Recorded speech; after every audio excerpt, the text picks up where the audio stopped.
So the recording is started, but you can start whenever you are ready, okay? Okay, I might give people like 1 more minute. I think that makes sense.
Okay, I guess I will get started. We're like a minute or two after.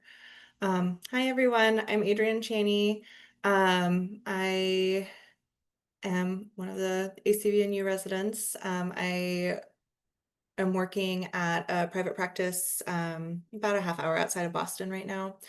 Um, and I'm going to go ahead and review the progression of CKD after subplacement compared to cats with idiopathic CKD by Dr. Bennett and all. So we can go ahead and get started. I enjoyed this paper. I hope everybody else did enjoy reading it too. Okay. So as far as introduction, they spent some time talking about ureteral obstruction and basically the pathophysiology of ureteral obstruction. Um, Obstruction leads to increased intrarenal pressure and then decreased renal blood flow and GFR. Um, Complete unilateral ureteral obstruction can lead to reduced renal blood flow and reduced GFR within 24 hours.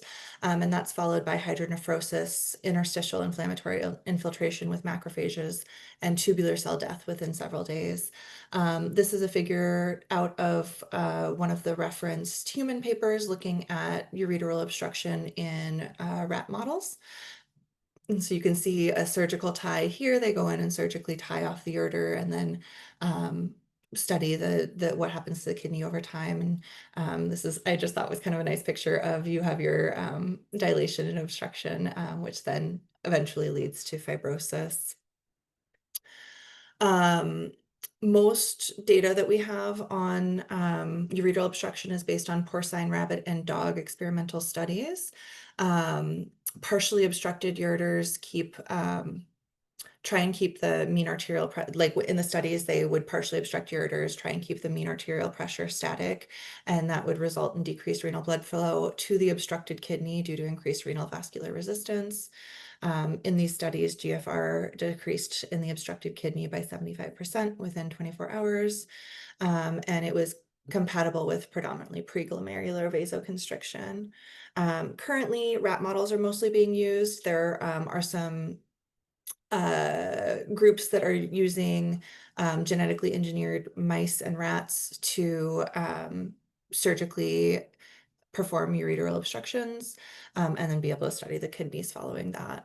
A lot of the studies that I was looking at are looking at ureteral obstruction in very young animals to try and tie it into in utero ureteral obstruction that I thought was just kind of interesting. As far as renal recovery, recovery from ureteral obstruction is variable and based on the duration obstruction, partial versus complete obstruction. In rats, permanent damage is generally following 72 hours of obstruction. And recovery of GFR is expected to occur within days to week in rats who have their obstruction last under 72 hours. That being said, when looking at the ultrastructure of these kidneys, some of the nephrons remain non-functional post-obstruction. And so the thought is that 85% of the nephrons are functional and 100% recovery is achieved by hyperfiltration, so increased single nephron GFR. In ligation studies in dogs, max recovery took up to 4 months, and GFR was reduced compared to the pre-obstruction rate, consistent with the development of chronic kidney disease. Um, Partial obstruction may lead to a better recovery, again, because you don't have that complete obstruction to cause all of that pressure. As far as feline ureteral obstruction, many cats with urinary obstruction have underlying CKD, and are acute on chronic injuries. Ureteral obstruction is the most common cause of an acute on chronic injury of known causes in one paper.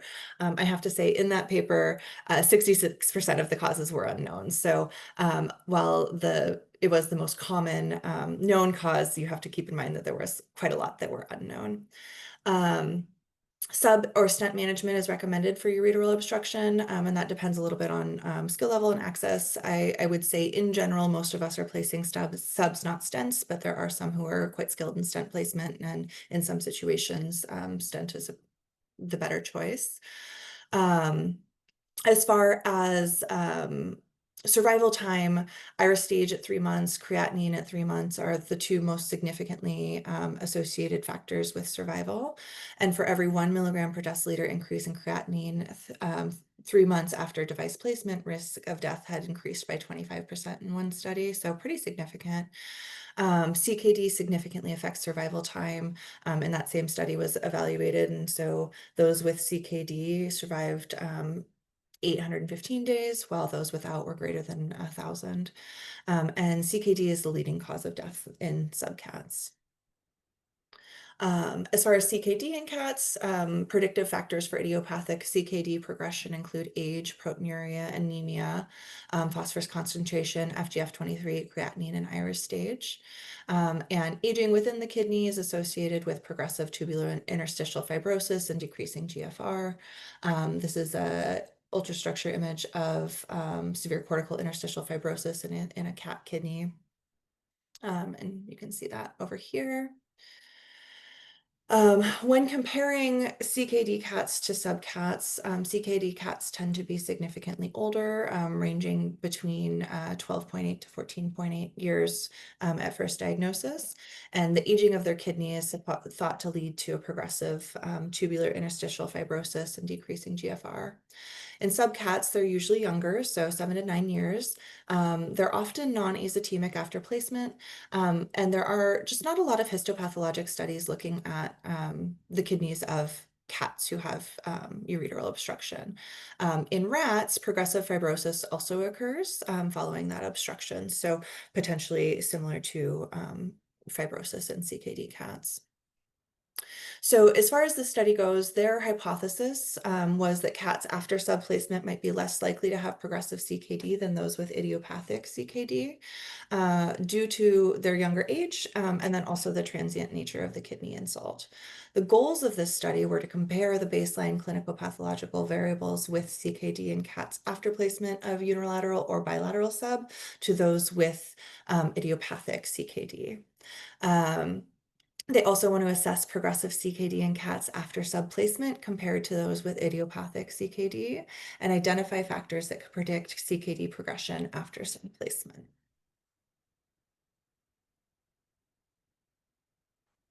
So as far as their materials, this was a retrospective study. It was performed from January 2014 to December 2022.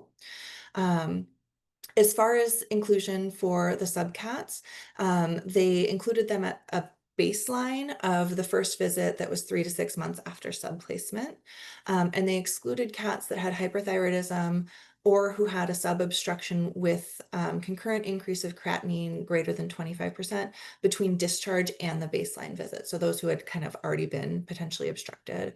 And then they also excluded juvenile cats who had iatrogenic ureteral obstruction during spay. For the CKD cats, CKD was defined as a creatinine of greater than 2 milligrams per deciliter and a urine-specific gravity of less than 1035, or creatinine greater than 2 milligrams per deciliter for 2 visits in a row. They also defined non-azotemic CKD if the SDMA was greater than 14 and the creatinine was less than 2.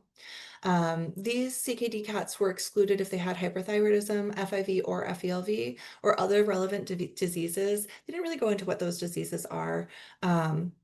And then they had their baseline was the date of diagnosis of CKD. So it was, I think, a little tricky to keep track of those baselines. So keep in mind the baseline for the sub is after the sub has already been placed at their first subsequent visit, whereas CKD is the time of diagnosis.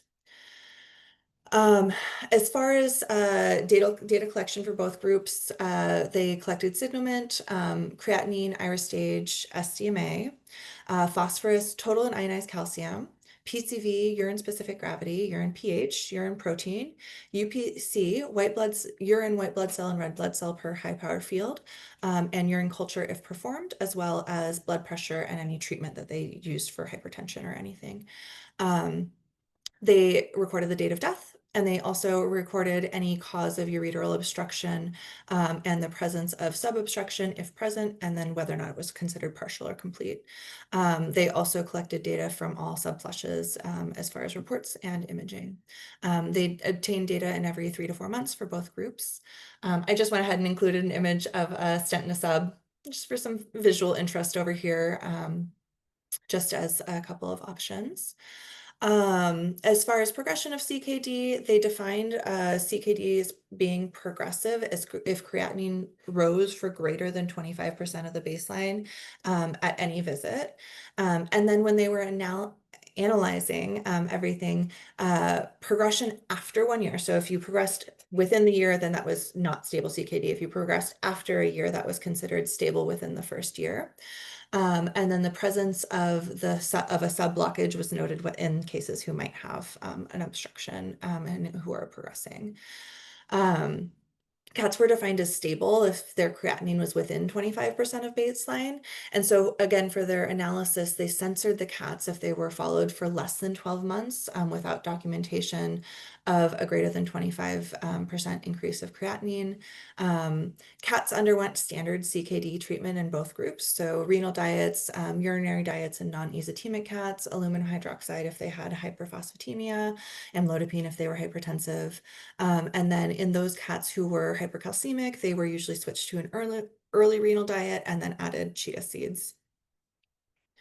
As far as statistics, they assessed for normality using the Shapiro-Wilk test and histograms, and they reported as the median with the 25th quartile and the 75th quartile.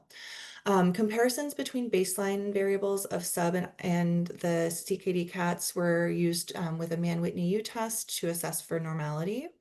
A chi-squared test or a Fisher's exact test were used to compare categorical data, and Kendall's tau C was applied to ordinal values. Univariable binary logistic regression was used, and variables with greater than 50% of missing data were not included. They also created a Kaplan-Meier curve with a log rank test to assess all follow-up. They censored the non-progressive cats in this group, and they censored the subcats with obstruction. And I'll show you guys that Kaplan-Meier curve a little bit later, and it makes sense. They censored the subcats with obstruction largely just so you could see independently the CKD progression. They assigned significance of a p less than 0.05.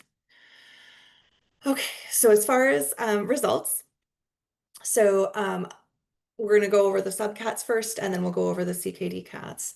199 cats were subcats, and they were during that study time frame.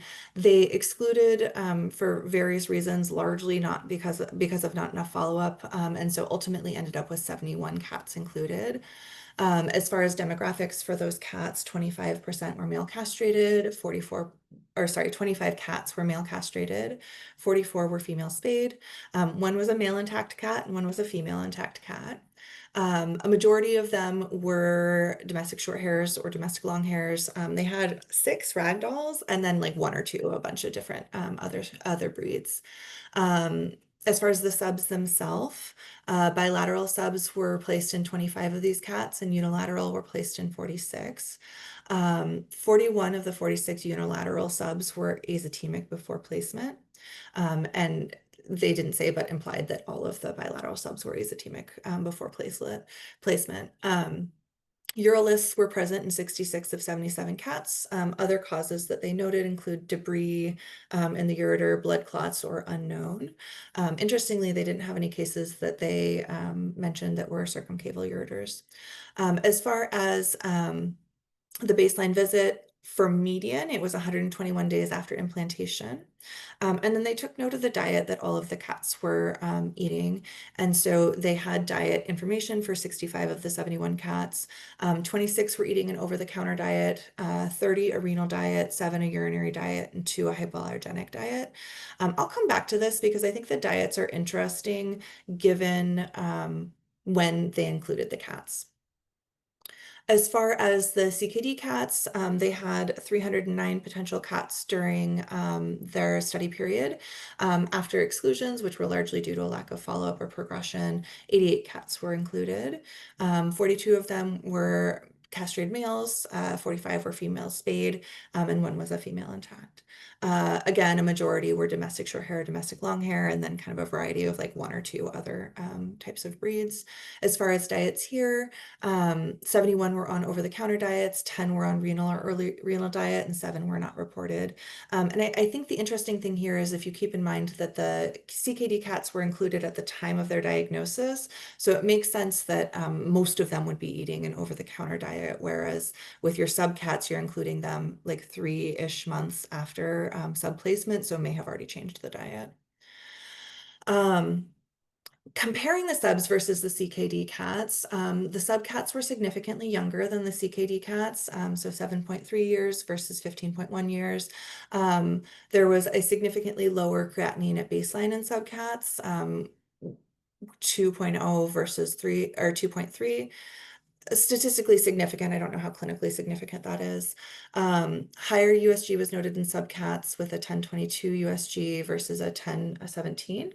And there was a higher phosphorus in most subcats as well, with 4.5 milligrams per deciliter versus 4.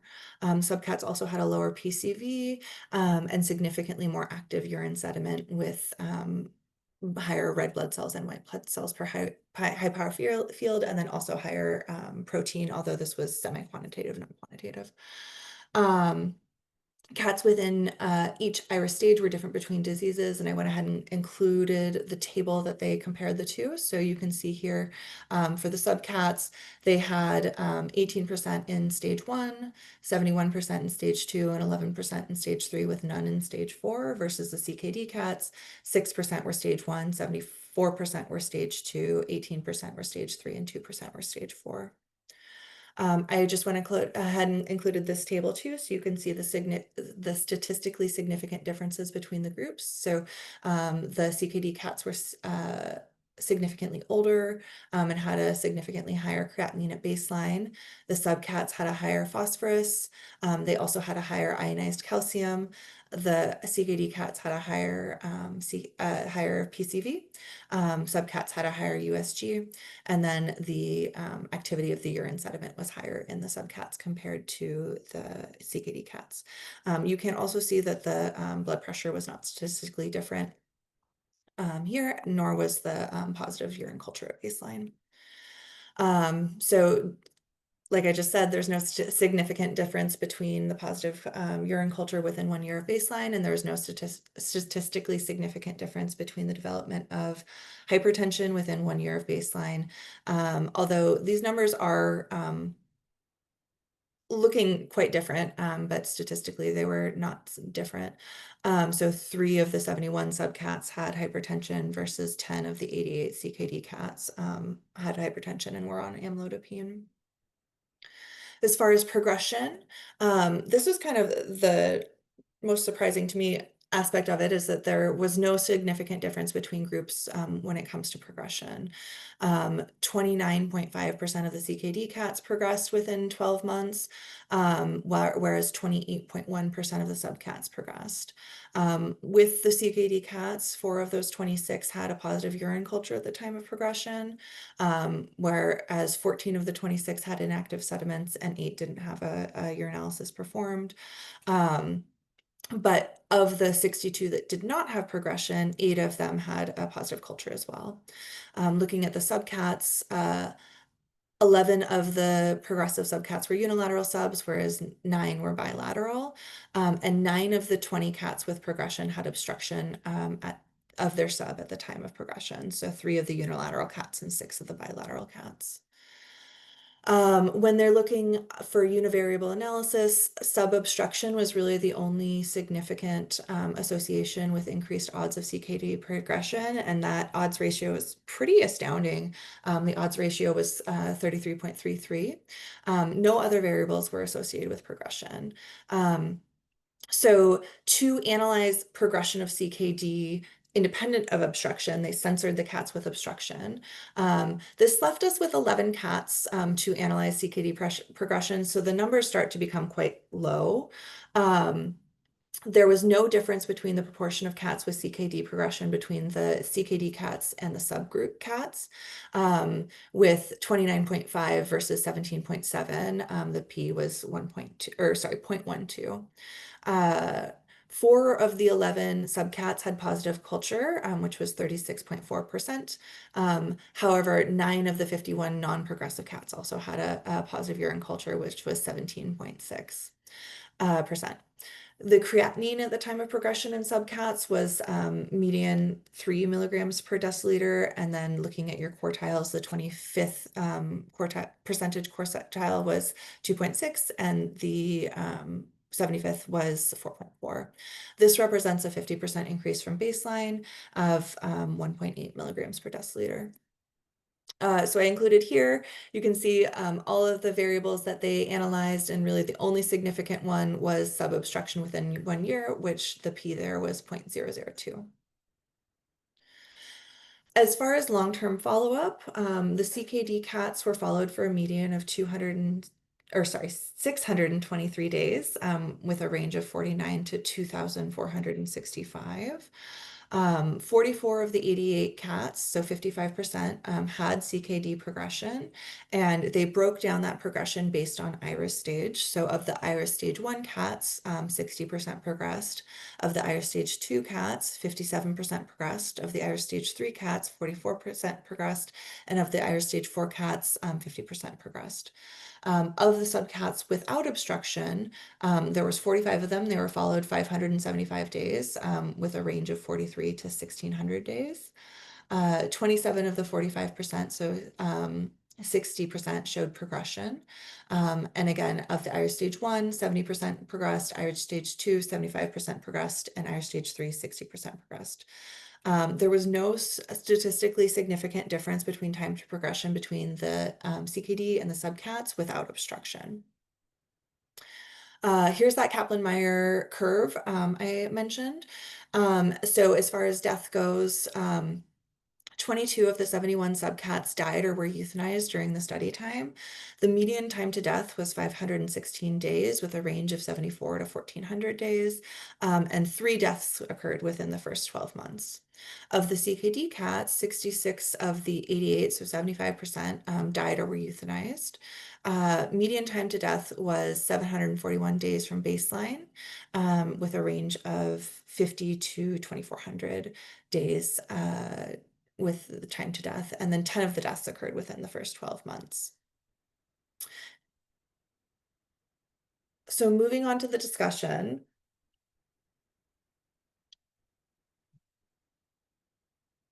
CKD progression in CKD cats and subcats was similar in frequency and time frame. However, 45% of the subcats with progression had a subobstruction. Most common types of subobstruction were kinking, blood clots, and calcification. Calcification was noted to occur in 24% of the cases. I do think that it would have been interesting to subclassify the obstructions based on the version of the device, as was shown in the, I'm so sorry, Magdencoat paper. Obstruction via kinking is significantly higher in sub 2.0, but there's no statistically significant difference between mineralization between types of subs. So it would have been interesting to know, with the cases that kinked in this paper, were they 2.0s, and did that significantly affect the outcome of obstruction? Obstruction was the only variable associated with CKD progression within 12 months. Which again was just very interesting, comparing these cats. Subcats have significantly different variables for their PCV, their ionized calcium, and active sediment. as was shown in another paper, cats with subs have high rates of sterile lower urinary tract signs, so it would make sense that subcats often have a more active sediment than just your standard CKD cat. Um, as far as hypercalcemia, again, if these cats are obstructing because of stones, it again makes sense that you might have higher ionized calcium. 36% of subcats with progression without obstruction had a positive urine culture. And this data here supports frequent sub-assessment and then potentially EDTA use to prevent obstruction. EDTA has been shown to potentially lower the frequency of mineralization in subcats. So this is a good justification to say we really want to actively monitor subs for obstruction because we know that it significantly leads to progression of CKD.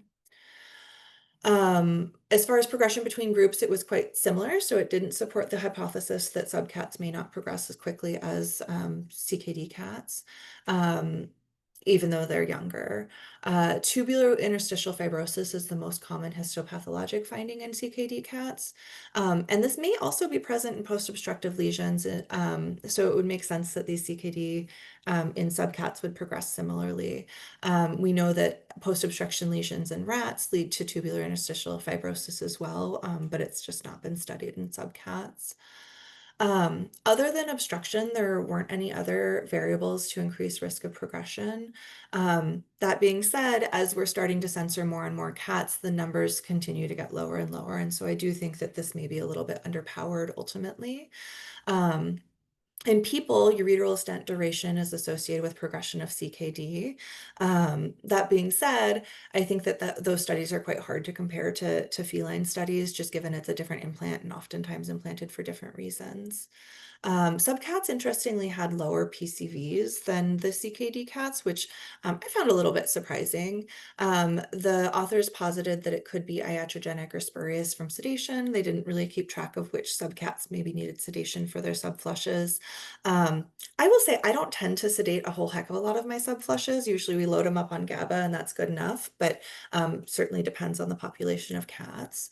Also, it could be due to chronic inflammation or loss due to the sub from their active sediment. So most of these cats had more red blood cells in their sediment than the CKD cats.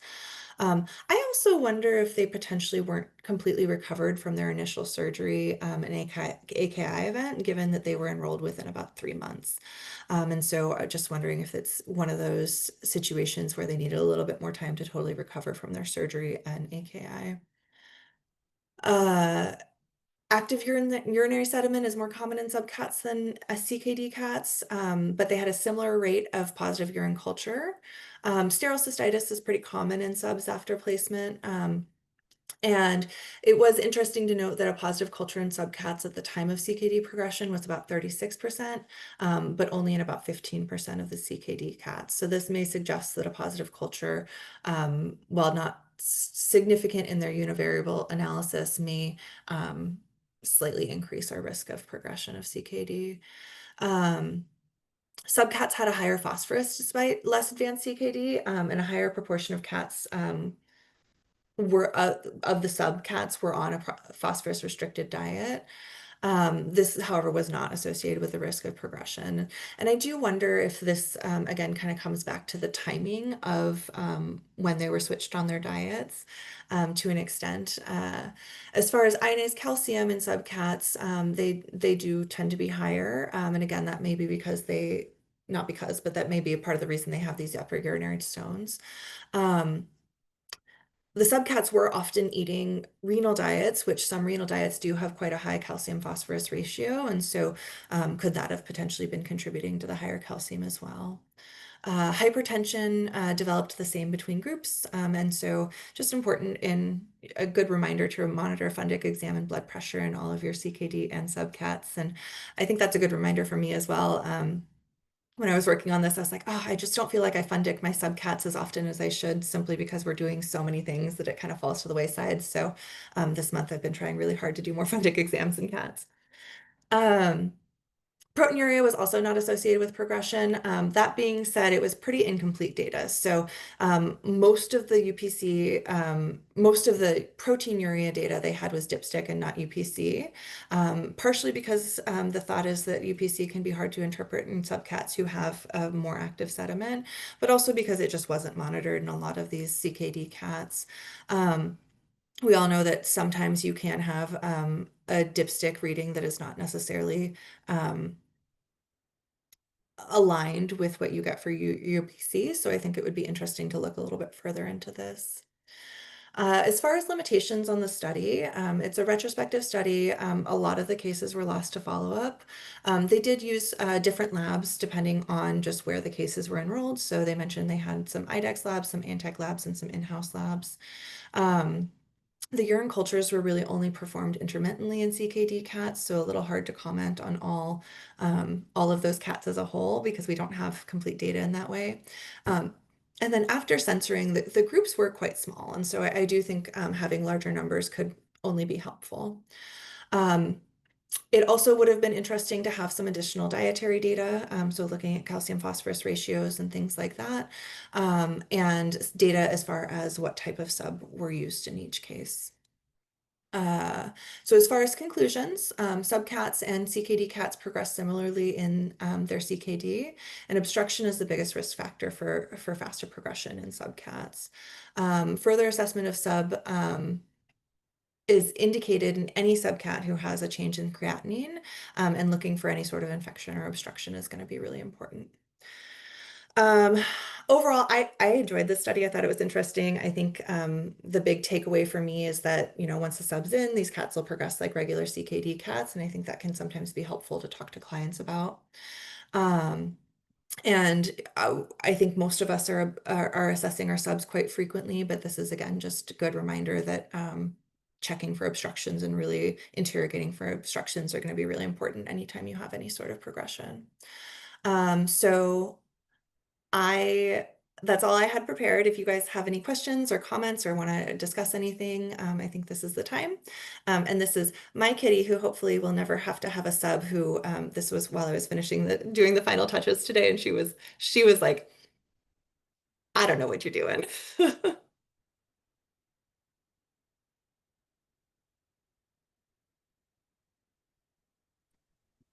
Well, first of all, your cat is adorable. So I think we probably need a second to comment on that. Thank you. That was really my most important takeaway here. Yeah, that was the most I got. No, I'm just actually you did. I thought this is Jenna Atty, by the way. I thought you did a great job summarizing that article, and I had similar thoughts as you did, and as thoughts were occurring to me, you would say them out loud. So that felt good. I don't know about the rest of you. I found it pretty striking that the baseline creatinines of these groups were so similar. I don't know if our referral population is really different, but my average subcreatinine is not in the twos. If you look at like their interquartile range, even, I mean, they were amazingly low in comparison. I mean, the majority of cats I do, again, I don't know if it's our referral population because they're all referred. I mean, most of the cats that I see coming in for a sub, I mean, these cats have creatinines like, anywhere from 5 to greater than 20 is my most common. The greater than 20 is not exceptionally common, but I was just surprised at looking at their interquartile range and their mean or median. I can't remember what it was presented as. What was in the twos. Yeah, I think you have to keep in mind, because that definitely, I was like, oh my gosh. But you have to keep in mind that that was kind of data manipulation, right? So the subcats were included at their like 3 to 6 month recheck. So they've already got the sub in, so their creatinines have come down somewhat. And then they excluded any cats who had greater than 25% progression from discharge to recheck. So I think that there was some data manipulation in that way. I Yeah, think, maybe. I mean, maybe that's enough to account for it. I mean, that's a good point. But yeah, it just seemed striking to me that they were at that point still. They were. Uh, I just feel like my population, they're so much more advanced. But yeah. at the 3 to 6 month, a lot of them will be in the twos. But it just seemed striking to me that how Yeah. similar they were. Yeah, I definitely, my first pass through this, I just placed a sub in a cat whose creatinine was 10 and it came down to 8. And I was just like, I just feel like that's like a knife in the chest. I was like, oh gosh. But then thinking about the way that they included the data, I do think that probably a lot of those cats who were maybe didn't respond as well or who had significant progression just ended up getting excluded for the purpose of this study. Yeah, that's a really good point.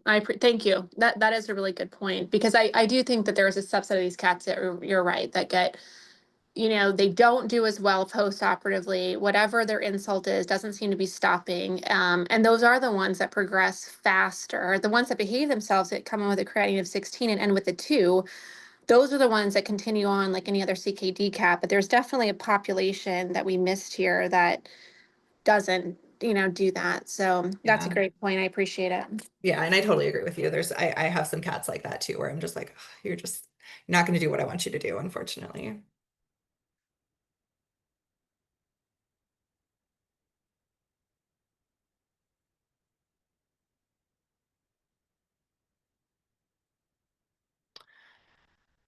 Okay, well, if anybody has any other comments, I guess I didn't check the chat. Let me see if I can figure out how to do that. Um,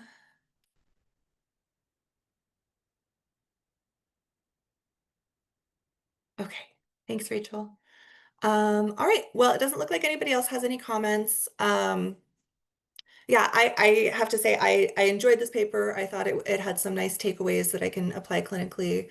And it was just like one of the ones that was like nice to read, I think. In a very like non-scientific, it was just like an easy read, which I always appreciate whenever I find myself reading stuff that's not an easy read. So thank you guys all for coming, and I hope you guys have a good rest of your day and a happy Halloween.